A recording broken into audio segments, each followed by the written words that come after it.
Hapon na guys! And ang paborito na itong buhaton kasagaran. Sukat pagkabata lang ko, ganahan yung ko mamainit kada hapon. Kamu guys, I'm sure when you were growing up, ganahan sad mo mamainit.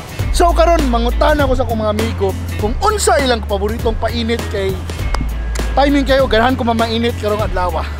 So check out this video and check out their answers because nainindot na painitan na bago na kong discovery og you will find out asa na. So watch this video. Bye. Unsa imong paboritong painit bay? Kuan, arroz caldo.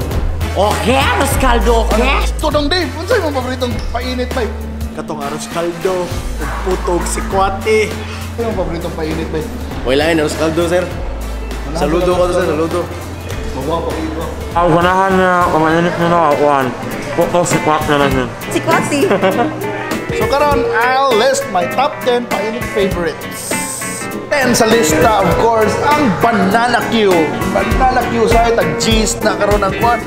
So lami gina kay tamis, ya humok, ya nabi gina kanang especially kanang giprito siya na latik-latik. Palami ana oy. Number 9 sa akong lista ang palitaw kay lami gina mo lutuan kanang nailubi-lubi ni asukar na kanang liguon mo siya sa asukar pagkahuman kaon na yun inom ni kokos palami gina nang palitaw eh.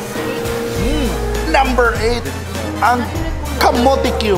Agaw ra ni sa banana Q pero hindi mo siya gigit kamote.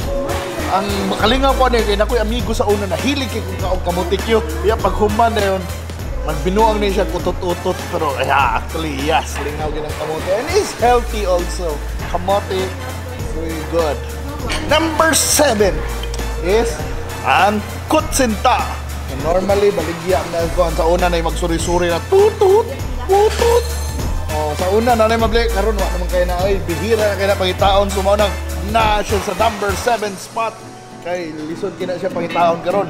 Number 6 is the classic bibingka. Kanang bibingka ko ana mo pag normally uso kay nas buntag sayo pero lami sa nas hapon. Sikat kay ng bibingka sa Mandawa pero lami kay ng bibingka. And number 5 is puto cheese kay na normally lami kini ipare sa mga pansit palabok, bihon or on its own lami gud kana ng puto cheese ay. Ikaw pila man imong maunot na puto cheese be? Number 4 ang paborito na ko sa una kanang bata pa ko kay tamis biko. Kay tamis pilit-pilit, latik. Marag chocolate sa mga taga-probinsya.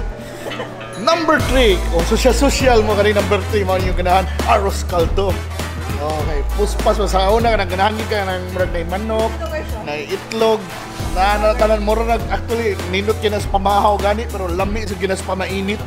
Lami na kung nakisakit, sus ako na paborito. Number 2, puto ang sikwate. Mo na puto sikwate. Classic combination. Kung mga ginagawan, pwede nas buntag hapon og sa gabi. Naging ako yung mga amigo sa mangitag pusi sa gabi. Yes, naagitay lami ginang puto sikwate. Bisag unsang orasa. Classic gina, kung mga Bisaya lamian gina. And ang number 1 sa tua is ang binignit. Apo.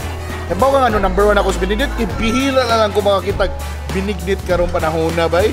I mean, lisod mong guna himuon, mangita pa kang kamote, saging, usay butangan pa nagnangka, landang, wala ko paboritong actually, wala ko paboritong ingredient sa one is ang landang.